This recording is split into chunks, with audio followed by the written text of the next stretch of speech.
How's it going, guys? It's Mouseball, and this is the AttackMouse Nation and my salty gearheads. Welcome to the automotive side of my YouTube experience. And I'm here with Jester Racing and my good friend Steve. And Steve has brought his Abarth, but it's all the way on the other side of the parking lot. So this place is literally filled with cars. I mean, we have a great variety of Porsches, BMWs. We have some Alfa Romeos, Mouseballs here, and we have Jester Racing's Focus. That's my friend Patrick, aka School of Rock. So I'm gonna go over and we're gonna go see Steve's Abarth. And his Abarth is pretty nice. It's really clean and simple. It has the lipstick red interior, which is really nice. So check this out, guys. So this is a Bianco Fiat 500 Abarth. It has a lipstick red interior, 5-speed. He's got the custom wheels right here. I've seen these before. They are in a gunmetal gray. And then right here, he still has the wiper. This is pretty much on the outside looking stock except for the wheels. But he actually has a decat, so it's pretty loud. Plus, not to mention that, a front mount intercooler. So this particular Abarth is super nice, but there's also a classic one that's sitting over here that we're gonna take a look at. And just look at the amount of Porsches right here. This is a whale tail. Right here, we got another whale tail. And then right here, all-time favorite, a Porsche 914. This is Porsche's entry-level model for anybody who wanted a mid-engine sports car. This was before the Boxster and the actual Cayman. And this is a Smart 4.2 Speedster. It's actually a very neat car right here. If you guys want to take a look at that, just check that out. That's super neat. And it looks like it has like some almost makeshift S2000 seats in it, but it's decently laid out for such a small car. And there's a lot of little micro cars around here. But we're gonna go into the Alfa area, and this is where, actually, believe it or not, Turbo Tom is hanging out with his Stelvio. So right here, these are the original Giulias. And these are absolutely gorgeous. This right here is a Ferrari. I think it's a 330 probably. And we got a 488 Spider. It's really beautiful. Another Alfa Romeo Spider. We got a Quadrifoglio right here. Beautiful pearl white. And then obviously this Stelvio, which belongs to Turbo Tom. So this is actually Turbo Tom's Stelvio. Just recently got it, not too long ago.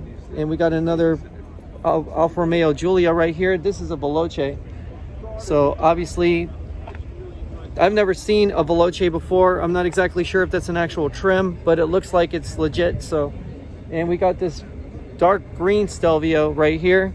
Got a couple of BMWs and Mercedes, some old school Volkswagens. But I think my favorites have got to be these classic Alfas for sure, because they're beautiful. I mean, just look at this stuff. This is really great. I mean, especially the Alfa Romeo Giulias, the GTAs, which have the Quadrifoglio logos on them. But we're gonna go over here and we're gonna check out this classic Abarth, which this is actually really cool. This is actually a Lancia that Carlo Abarth had tuned. And it's got a half convertible top, half sunroof configuration. It looks super cool. I mean, this is really neat. Check this out. I mean, this is the engine right inside, and I mean, if you haven't seen classic cars before, they can look really, really, you know, unorthodox, because a lot of the things that you would usually see under the hood of a modern car are not in the classic cars. You know, the alternators are sometimes turned backwards, and a whole bunch of other stuff is completely different. This one has the Abarth logo on the front of this Lancia. And yes, you know, Carlo Abarth was known for tuning Lancias as well and supplying the aftermarket parts for these cars. We got a lot of the Pininfarina design cars. These are actually so beautiful right here.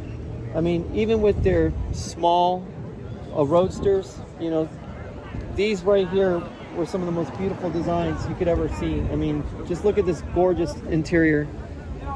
Beautiful saddle tan.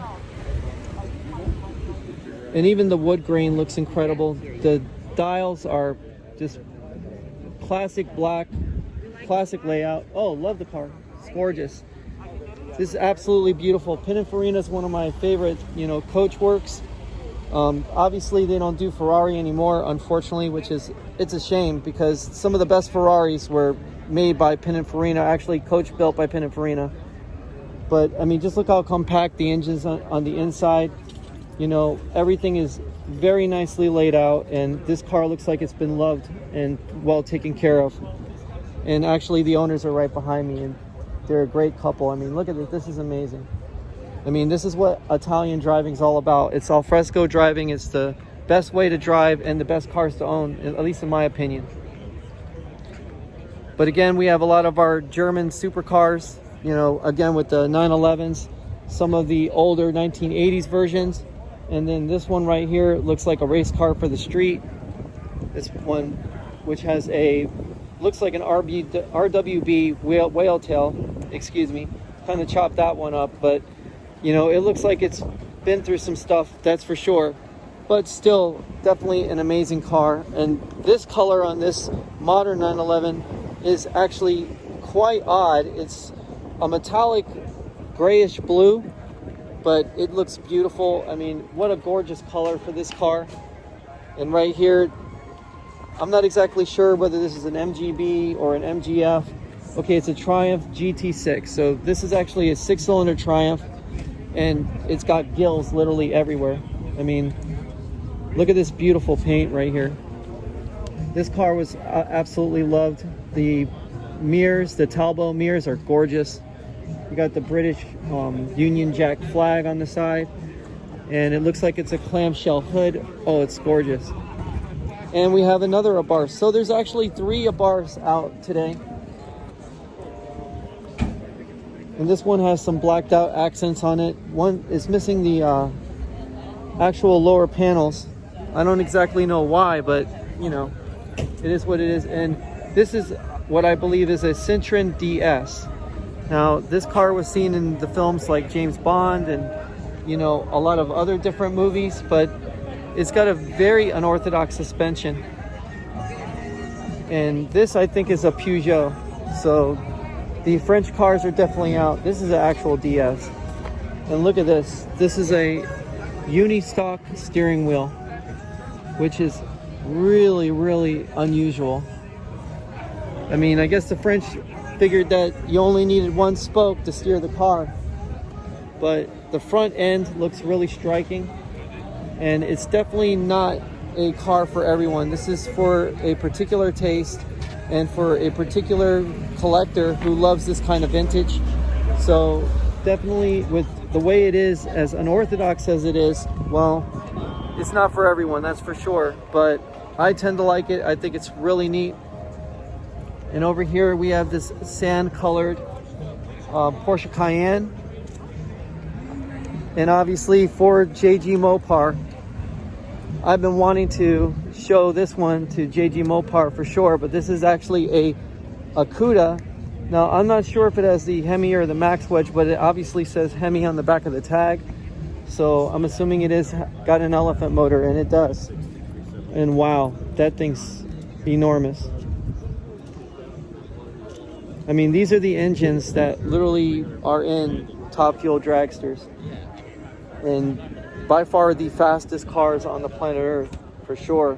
Making anywhere from 9,000 to 10,000 horsepower in Top Fuel trim as a Keith Black Hemi. But the hemispherical heads, they were used for combustion that would definitely go right down the middle of the cylinder, and the actual flame kernel would develop right in the middle of the cylinder, pushing down the actual piston with enough force to definitely make these cars really effective on the top end. Now, torque wise, they started out slow, but man, would they reel you in. And this one right here has the shaker hood, and it has an enormous engine. It's massive. And over here we have yet another sand colored, or almost this weird yellow. And for some reason these Porsches have this weird yellow for their cars, and this Cayman is no exception to having a very, very unorthodox looking yellow. And this is a brand new 911 Turbo S. This has got to be a monster. I'm almost sure it's a good 700 plus horsepower. So right here we are at Hardy Park's Bistro, or Hardy Park Bistro, excuse me. And this is really amazing. I mean, this BMW right here, this is super cool. This is a 3.0 CS in almost like a marine turquoise. And again, just look how beautiful this car is. The inside is absolutely gorgeous. Looks like we have a straight six. We got triple Webers on it. I mean, that's incredible. Wow. And that beautiful front end. I mean, just incredible cars. This one's a 2000 Ti Touring. Incredible car.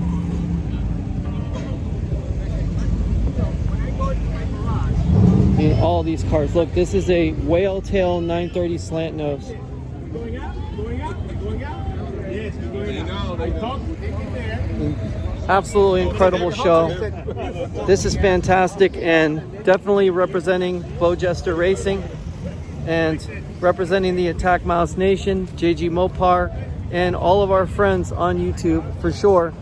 This is what it's all about. This is why we're here with the cars, because we absolutely love and adore them. I mean, there's a variety of cars out here, and this is actually just a relatively small show. It's not really that big. I mean, this one right here, this Chevrolet Malibu, it's actually a Chevelle with a Malibu trim. And what's beautiful is this is actually a wagon, and the wagons are really hard to find here in America, because even though station wagons were made in this year and this vintage, you know, back in the day when station wagons were popular and they were really good in America, now these days you can't even find a station wagon anywhere. And if you have one, it's actually, you know, a car enthusiast kind of dream when you think about it, because you have all the utility of a, you know, a station wagon, which you can put a lot of things, you can carry a lot of things in it, and at the same time, you know, you have the horsepower to back up the utility. The last actual modern station wagon, I think, was the Dodge Magnum, and unfortunately that one went out of production as well. That one had the Hemi engine in it, 5.7 liter with around 350 horsepower, but this Chevelle Malibu wagon is definitely mint. It's a beautiful car, and the owner's not so bad looking herself. And then we have a modern M5, and as you can see, modern M5s have these really huge brakes and everything. And we even have a Kia Stinger, which is really unusual, and a Mazda RX-7 with the LGBTQ community representing on that one. And we have a Q4 Stelvio and an XK8. So the show is literally so large that a lot of people have had to either park out on the dirt, like this Kia Stinger for instance, right here.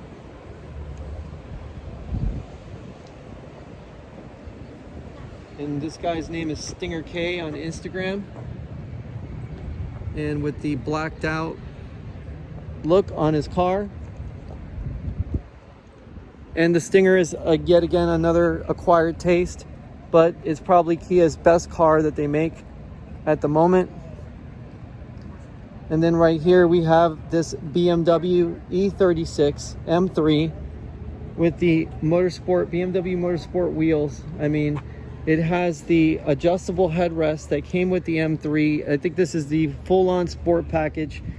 It looks amazing. I mean, and it comes in a, again, unusual yellow, and that seemed to be the theme, you know, regarding a lot of these cars. A lot of these cars are coming in, you know, these very unusual colors that you usually wouldn't see on, you know, modern cars. This blue MG right here, this is a gorgeous car. And then we have the egg yolk eyed Porsche 911. And I think this is actually a GT3, believe it or not. It has the GT3 spoiler, that's for sure. Botero interior in a beautiful silver. But this car is absolutely gorgeous. But this is by far the most beautiful part of this 911 is the rear end. And the rear end of the car is by far one of the better looking parts of it. Now, usually the old 80s Porsches, they would have the light bar go all the way across. And in this particular vintage of air-cooled 911, the actual light bar is cut off in the center. So, you know, it's definitely a, you know, throwback when they started modernizing these cars, excuse me. And they eventually moved to the half moon tips in the later model years. So, I mean, this is definitely a race version of the Porsche 911, and the egg yolk headlamps are somewhat of a acquired taste depending on how you like your Porsches, that's for sure. But this MG, I can't get over the color of this MG. Beautiful bodies on these cars. I mean, they just look awesome. And we actually had a Lada, a Russian Lada that showed up, but it left, unfortunately. And like I said, guys, I hope you enjoyed this extended look at this video for the show, and I'll be bringing you guys some more in the future videos. So guys, stay happy, stay healthy, stay wealthy, and remember, if you see Mouseball at a show, it must be a pretty good show. Take it easy, guys. Mouseball out.